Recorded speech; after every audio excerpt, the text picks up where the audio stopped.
99 लोग नहीं जानते द्रौपदी का काला सच।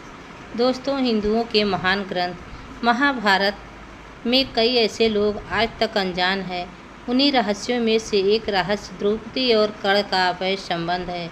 लेकिन जो संबंध छुपाया गया है उसे उजागर करना भी बहुत जरूरी होता है।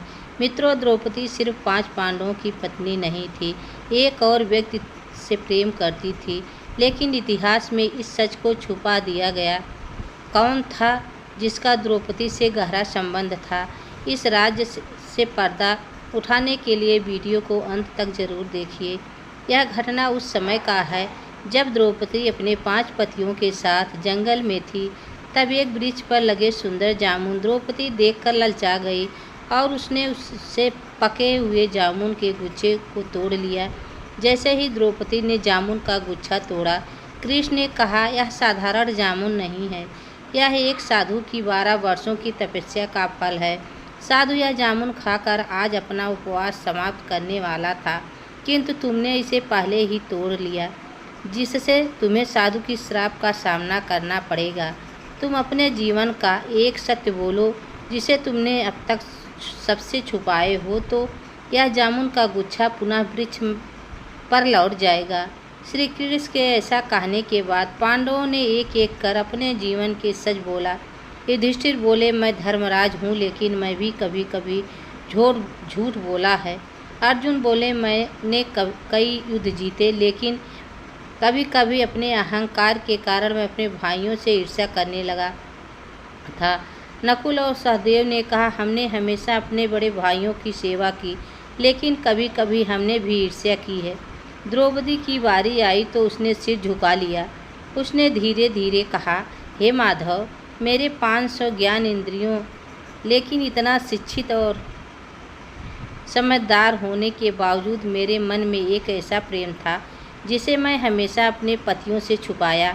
यह सुनकर अर्जुन की आंखें क्रोध से भर उठी थी। द्रौपदी ने आगे कहा, मैंने केवल कर्ण को सूत-पूत होने के कारण उससे विवाह नहीं किया। मैंने समाज के डर से अपने मन की सच्चाई छुपाई, लेकिन कर्ण के लिए एक विशेष स्थान मेरे हमेशा स्पष्ट रूप से मेरे मन में था। द्रौपदी ने कहा कि उसने अपने हृदय में छुपाया था। यह कथा हमें यह सिखाती है कि मनुष्य अपने जीवन में सत्य को जितना भी छुपा ले, अंत में सत्य सामने आ ही जाता है। दुर्योधन द्रौपदी को सभा में घसीट लाने का आदेश दिया।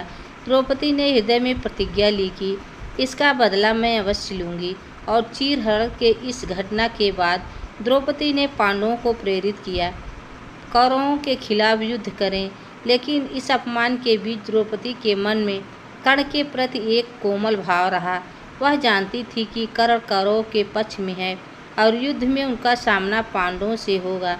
महाभारत के युद्ध में जब कर्ण और अर्जुन का युद्ध द्रौपदी दूर से यह सब देख रही थी, द्रौपदी के हृदय में साधारण युद्ध के प्रति द्रौपदी का प्रेम कब शुरू हुआ? जब द्रौपदी ने कर्ण को एक युद्ध में देखा था। कर्ण की धनुर्विद्या और उनकी आँखों में चला आत्मविश्वास द्रौपदी को आकर्षित कर गया। लेकिन समाज और कर्ण के सूत पुत्र होने के कारण द्रौपदी ने अपने मन की बात दबा दी।